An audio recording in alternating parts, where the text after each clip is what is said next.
Assalamu alaikum. Welcome back.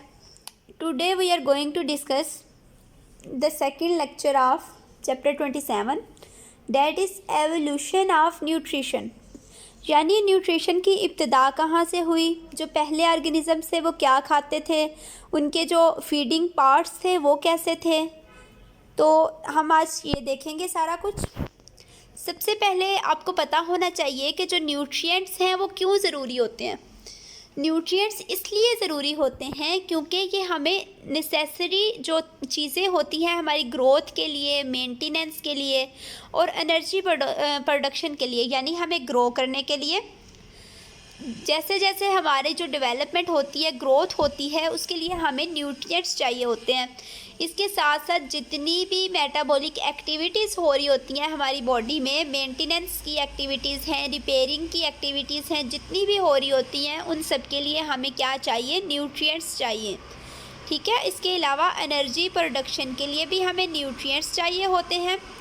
अब यहाँ पे थोड़ी सी ट्रिकी सी बात है एक, कि एनिमल्स जो है ना, जितनी ज़्यादा उसकी बायोसिंथेटिक एबिलिटीज़ होंगी, यानी जितने ज़्यादा न्यूट्रिएंट्स वो अपनी बॉडी में सिंथेसाइज कर सकता है, उतने ही कम न्यूट्रिएंट्स वो अपने इन्वायरमेंट से ऑब्टेन करेगा।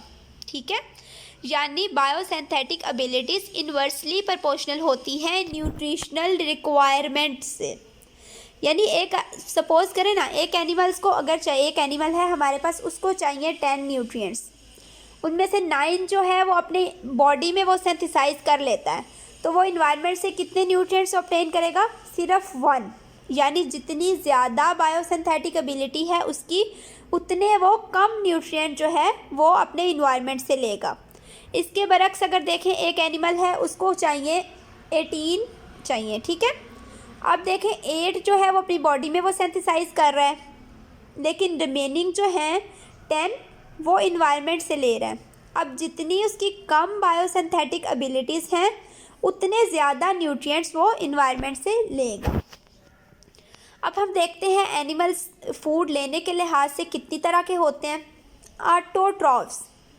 ऑटोट्रॉफ्स वो ऑर्गेनिजम्स होते हैं जो अपनी फूड खुद प्रिपेयर कर सकते हैं। ठीक है। ये डेफिनेशन सुनते ही सबसे पहले हमारे माइंड में क्या आते हैं, प्लांट्स, क्योंकि प्लांट्स होते हैं ऑटोट्रॉफ, वो अपनी फूड प्रिपेयर कर सकते हैं खुद ही। कौन से प्रोसेस से फूड प्रिपेयर करते हैं प्लांट्स, फोटोसिंथेसिस से, जिसमें वो क्या करते हैं फोटोसिंथेसिस में, कि वो जो कार्बन डाइऑक्साइड और वाटर होता है उसको कन्वर्ट कर देते हैं ग्लूकोज में। ठीक है। अब ऑटोट्रॉफ्स जो है ना, उनकी न्यूट्रिशनल रिक्वायरमेंट्स बहुत कम होती हैं, क्योंकि ये ऑटोट्रॉफ्स हैं, अपनी फूड खुद सिंथेसाइज कर सकते हैं, इनको पता है इनको कौन कौन से न्यूट्रिएंट्स चाहिए, और वो सारे न्यूट्रिएंट्स ये अपनी बॉडी में सिंथेसाइज कर लेते हैं। ठीक है। सिंपलेस्ट ऑर्गेनिक इनऑर्गेनिक सब्सटेंसेस से ये कम्प्लेक्स ऑर्गेनिक मॉलिक्यूल्स बना लेते हैं, लेकिन ये एनर्जी बहुत ज़्यादा यूज़ करते हैं इस प्रोसेस के दौरान। अब हेट्रोट्रॉफ्स। हेट्रोट्रॉफ्स वो ऑर्गेनिजम्स होते हैं, वो एनिमल्स होते हैं जो अपनी फूड खुद प्रिपेयर नहीं कर सकते।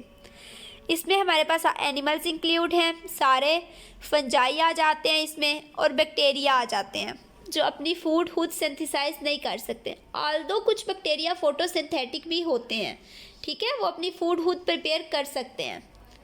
अच्छा, अब जो हेट्रोट्रॉफ्स हैं, जब ये अपना खाना खुद नहीं बना सकते, अपनी बॉडी में सिंथेसाइज नहीं कर सकते, तो ये फूड कहाँ से लेते हैं, इन्वायरमेंट से।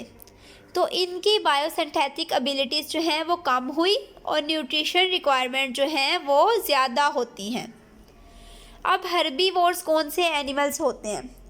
हर्बीवोर्स वो होते हैं जो सिर्फ प्लांट मटेरियल पे फीड करते हैं, जैसे गोट वगैरह, शीप वगैरह। उसके अलावा कार्निवोर्स वो होते हैं जो दूसरे जानवरों पे फीड करते हैं, यानी वो मीट खाते हैं। ओमनीवोर्स कौन से होते हैं, जैसे ह्यूमन है, बियर्स हैं, रेकन्स एंड पिग्स, ये प्लांट और एनिमल मैटर दोनों पे फीड करते हैं। इंसेक्टिवोर्स कौन से होते हैं। इंसेक्टिवोर्स वो होते हैं जो बेसिकली इंसेक्ट्स पे फीड करते हैं, और इसमें आ जाती हैं हमारे पास बैट्स वगैरह। सो हेटरोट्रॉफ्स हमने कितनी तरह के देखे, 4 तरह के। हर्बीवोर्स प्लांट मैटर पे फीड करने वाले, कार्निवोर्स जो दूसरे एनिमल्स पे फीड करते हैं, ओमनीवोर्स जो कह लें कि दोनों चीज़ें खाते हैं, प्लांट मैटर भी और एनिमल मैटर भी, इंसेक्टिवोर्स जो सिर्फ इंसेक्ट खाते हैं।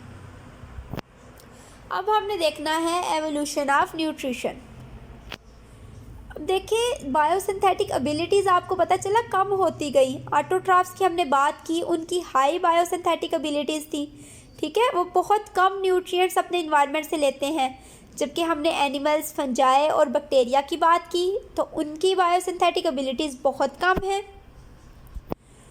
अब देखिए कि एक एनिमल जो है ना, जब वो ऑर्गेनिक मॉलिक्यूल्स ले रहा है, अपनी डाइट में उसको मिल रहे हैं, तो उसकी बॉडी जो है उन चीज़ों को सिंथेसाइज नहीं करेगी। जितने ज़्यादा ऑर्गेनिक मैटर उसको मिलता जाएगा उतनी कम होती जाएगी उसकी बॉडी की बायोसिंथेटिक एबिलिटी। और जैसे ही ऑर्गेनिजम्स ने ये बायोसिंथेटिक एबिलिटी लॉस कर दी तो इस एक और चीज़ का फ़ायदा हो गया। यहाँ पे क्या फ़ायदा हुआ हमें बायोसिंथेटिक एबिलिटी को छोड़ने से, कि एनर्जी जो है ना वो दूसरी एक्टिविटीज़ के लिए यूज़ होने लगी। क्योंकि इससे पहले बहुत ज़्यादा एनर्जी जो है वो यूज़ होती थी बायोसिंथेसिस पे, और इसके साथ साथ एनिमल्स की जो डाइट है वो चेंज होती गई। तो उन्होंने क्या किया कि बायोसिंथेटिक एबिलिटी को लूज़ कर दिया और उन्होंने इन्वायरमेंट से फूड अपनी लेनी शुरू कर दी। तो ये थी एवोल्यूशन ऑफ न्यूट्रिशन।